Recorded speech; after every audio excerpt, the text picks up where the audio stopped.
All right. Quite a crowd here for you, Eliah. Awesome. Everybody. All right, so we're going to start off just to set the table. You have sort of a blessing and a curse in that everyone knows SoundCloud, right? Y'all know SoundCloud? Everyone knows SoundCloud, right? Absolutely. Thank you. But their understanding and my understanding of SoundCloud is probably a bit older. Like we don't know the service today. So why don't you tell us where you guys started and where you are today? Awesome. Thank you. Thanks, John. Thanks to the Web Summit for having us here. So I actually came to SoundCloud 2 years ago and became the CEO 6 months ago. But as you all know, this is not a new business. The company was founded 16 years ago. And it was founded by two folks out of Berlin, which is still our headquarters, to bring artists and fans together directly. And this was at a time, 2007, 2008, when streaming was a whole new format. No guarantee this was going to save the music business. And streaming was really starting to scale. Spotify and others founded around the same time.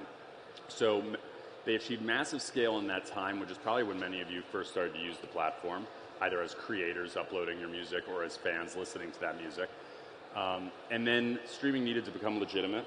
SoundCloud needed to start paying rights holders. And this is a platform that had so much user-generated content, the biggest catalog in the world. It's now 400 million tracks, which is like 5 times the size of a traditional streaming platform. And once that legitimization took place, the economics were really challenging for the business. Business nearly went under. That takes us to like 2016, 2017. And when it was resuscitated, the focus was much more balance between that streaming opportunity and a focus on creators. So being the day one for creators to pay a subscription for access to products, tools, and services to start their career and find their fans and build their fan base. From there, we were really able to stabilize the business, and that balance created a whole different economic model. Ultimately, where we are now is between that creator business and the fan business, which is effectively what is known as a network effect. You have hundreds of millions of fans coming to the platform to discover new music, to find that DJ mix that you heard in a club, to find that new hip-hop artist who's going to be the next great act, to find the next Post Malone, the next Billie Eilish. Even if they have a Spotify subscription or an Apple subscription, it's a different use case at SoundCloud. And then you have millions of creators who are coming to find those fans, engage with those fans directly. And that flywheel, that network effect defines our business. So 16 years later, the founders are no longer in the business, they're on our board, but no longer in the business day to day. We are still executing that same purpose, that same mission, bringing artists and fans together directly on our platform. And in the music industry today, we believe that the music market has caught up to where SoundCloud's purpose has been, and the ability to realize that vision in a way that monetizes for artists is the future of our business and the future of the industry. And the story of SoundCloud and the time horizon that it's been around is really the story of streaming and so much more.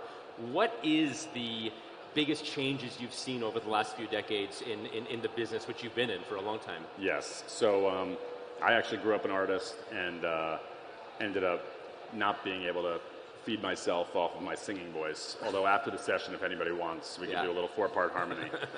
But I worked for 12 years at Warner Music Group in a variety of different roles, really over a period of time when streaming was scaling. And across the last 20 years, streaming has emerged, risen, accelerated its growth, and now is maturing. And the tectonic plates of the music industry have shifted as a result. So for most of the history of commercial music, content owners, rights holders, that's where the commercialization of music existed. They controlled distribution, they controlled financing, access to money, they controlled marketing and promotion, but Napster, MySpace, SoundCloud, YouTube upended that. The barriers went away. Ultimately, though, the promise of streaming to level the playing field for artists, to to get artists paid in a meaningful way. Frankly, streaming has failed artists, and we believe that streaming is not enough. We believe streaming is not enough for artists. The vast majority of artists do not make a living wage from streaming alone. They need to do other things, either in music or not. Streaming is also not enough for fans. Maybe not all fans. If you're a lean-back listener who's just going to put on a playlist on a service and go about your business, or put on the radio in your car, maybe streaming is enough for you. For the fans who come to our platform, streaming is insufficient. If you are a big fan of an artist and you want to spend €100 on your favorite artist right now, in this moment, you can't. So streaming is kind of, in a way, maybe not killed the superfan, but prevented the superfan from supporting artists and expressing their fandom. Streaming is also not enough for streaming companies. And you can take one look at the P&L of any of the public streaming companies, and the ones like Apple use their streaming platform to sell other products, like where they make their money. So streaming's not enough for fans, for artists, for streamers. And in that context, we feel that our ability to bring artists and fans together directly is the key to our future. Because at SoundCloud, that direct fan engagement, what we call fan to creator internally, the future is fandom. And everything we're doing in the platform and in our product roadmap is oriented toward bringing fans closer to the artists they love, bringing artists closer to the fans that they need to build their careers, and then starting to monetize that relationship on behalf of artists, so that artists can get paid more than the pennies that streaming gives them, and that fans can express their super fandom. So on that note, I was just chatting before this with a hip-hop artist named Major, and he was telling me, and I've heard this from a few artists, that when they got their start, it was MySpace, and it was the places where people discovered music. Maybe today it's TikTok. Are artists breaking on SoundCloud? Is that where they're discovering their audience? Yeah, so we pride ourselves on being day ones. You know, Billie Eilish won a pile of Grammys a few years ago, and from the stage of the Grammys thanked SoundCloud for being her day one. You know, whether it's in pop, hip hop especially, dance obviously, being the day one for where creators are going to upload their music for the first time, begin to find their fans, grow their fan base. You know, this is so core to our DNA. Now breaking those artists, extending the time with which those artists are spending on the platform, giving them more products, tools, and services to have more of their career with us is very much how we're thinking about who we are today. And, you know, the Billie Eilish story is not alone. Most recently, Kenya Grace has a massive banger that broke on SoundCloud. Now, there are other... Ice Spice. Ice Spice, thank you. He's done his homework. These are artists who have now signed to major labels after getting their initial traction on the platform. And, you know, for us, we want to make sure, ultimately, that these artists have as much choice as possible. You know, I lived in the major label system for a long time. The last 5 or 6 years I was at Warner Music Group. I ran the independent division there. It was the part of the major label that didn't own rights. So we would provide services in exchange for a fee, so distribution and other marketing and promotion services. And we're going to talk about this a little bit later at Center Stage with Jax Jones, amazing artist out of London, who we have a joint venture with. The opportunity for SoundCloud to give another choice for artists, not just to find their fans and build the initial part of their journey, but to take that a step further and leveraging other platforms as well, like social media platforms and other, you know, streaming platforms, but to have more choice so that when they eventually get signed, if that's what they want to do, they can keep ownership of their rights. They can define the economics the way they want. They can pick and choose the services that they want. And that's really how we're orienting a lot of our business. So what does the money side of the business look like today? How are artists making money? My perception is touring is probably a big one if they can, sell tickets. Streaming, probably not a very good one. You're making pennies unless you're, the biggest streamers. What does the money side of the business look like today? Is anybody here an artist? Anybody? Oh, we got one. I'd be curious. Shout out how you make money off your art. Is it all streaming? No.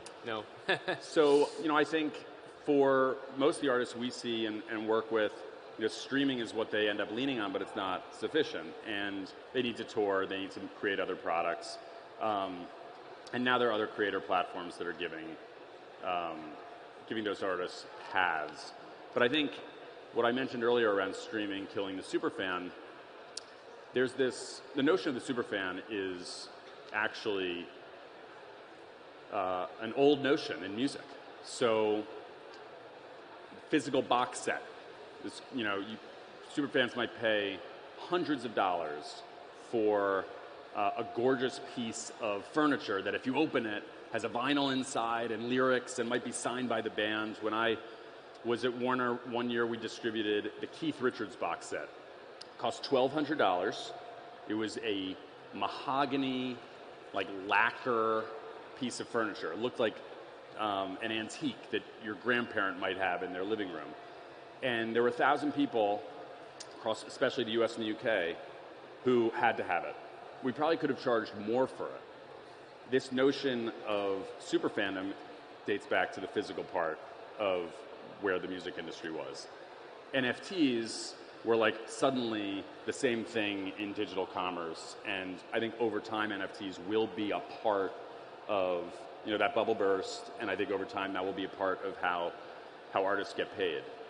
In a download environment, when it was iTunes, we all remember that world, 80% of consumption of dollars in iTunes were spent by 20% of fans. So these are the fans who, in a CD world, went into Tower Records or HMV or Media Market or whatever and gathered up all the CDs of an artist that they love, and they paid those dollars. In streaming, if you have a dormant subscription that you don't even realize you're paying your $10. If you are a massive super fan of an artist listening 24/7, you're paying $10. Streaming has killed the superfan. For us, this is the gateway to be able to open up new opportunities to engage fans, to spend more money on artists that they love and get those artists paid. And we unlocked that opportunity 2 years ago when we unveiled what we call fan-powered royalties. So this is a user-centric model that, as a paying subscriber of a streaming platform, if you pay your $10 will now get divided up across the artists you listen to. And we're the only ones who are doing it this way. Cuts down on fraud. It's much more transparent. It's how people think streaming economics works to begin with. And more artists get paid more. So obviously it's really good for independent artists who are getting more money on streaming. But ultimately, paying out to artists in that way has allowed us to identify superfans for artists on our platform. And in doing that, we've given those artists the ability to engage directly with their superfans, direct message their superfans, and begin to monetize the relationship with their superfans. And across the next 12 to 18 months, in rolling out products around that, we're going to start to get artists paid in ways that are more than just streaming. I love that line. I think the hashtag there is that streaming has killed the superfan, and that you're, as one of the things you're doing, you're trying to fix that. And it makes a lot of sense. What is the competitive landscape today, and where do you guys fit in the competitive stack against everybody else? I love the question about competition because there's a lot of it. Well, yes. The short answer is no one, but I'll explain what I mean by that. So there's a piece of the SoundCloud business, which is, as a fan, you're listening to music. You can go on the radio, you can have a Spotify subscription, you can go on YouTube, you can listen to music in a lot of places. So a piece of our business, we compete with other streaming platforms and places you go to listen to music. Other side of our house is our creator business, where creators are coming, uploading their music, building their fan base, access the products, tools, and services to find their fans, identify their super fans. That creator business has less competition and it's more nascent, but it's some of those creator platforms that exist. Further down that path, we're starting to work directly with artists, with folks like Jax Jones and his joint venture to identify new talent, to sign that talent, market and promote it on the platform before sending it onward to other services companies and labels. And in that respect, we compete with other artist services platforms and distribution platforms. So in different parts of our business, we compete with different players. Ultimately, though, we are a one-stop shop. We're a vertically integrated platform that has that direct access to both fans and artists. You think about it this way, the major labels do not have access to the fans who consume their product.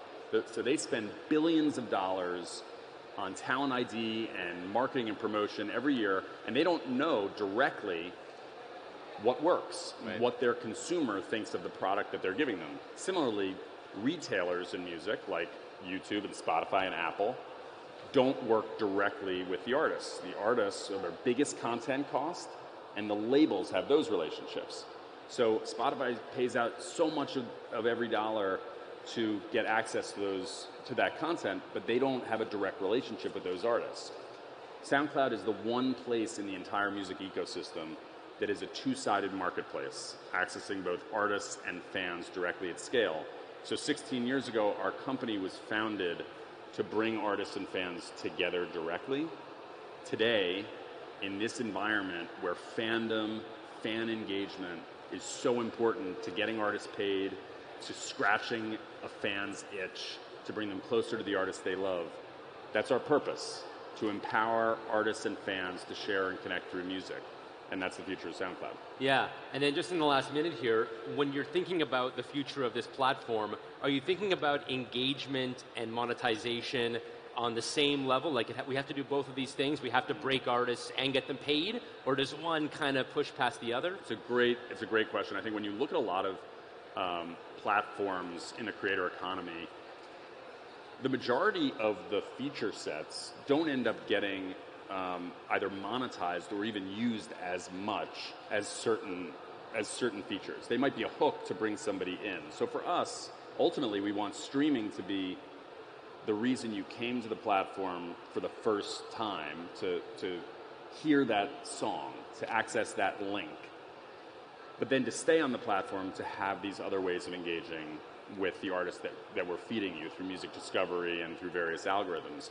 And for us, we just are planning to spend so much of our product roadmap experimenting with ways that artists and fans can engage with each other, exclusive content, merchandise, virtual merchandise, status, badges, private links, all these things that are so close to engagement.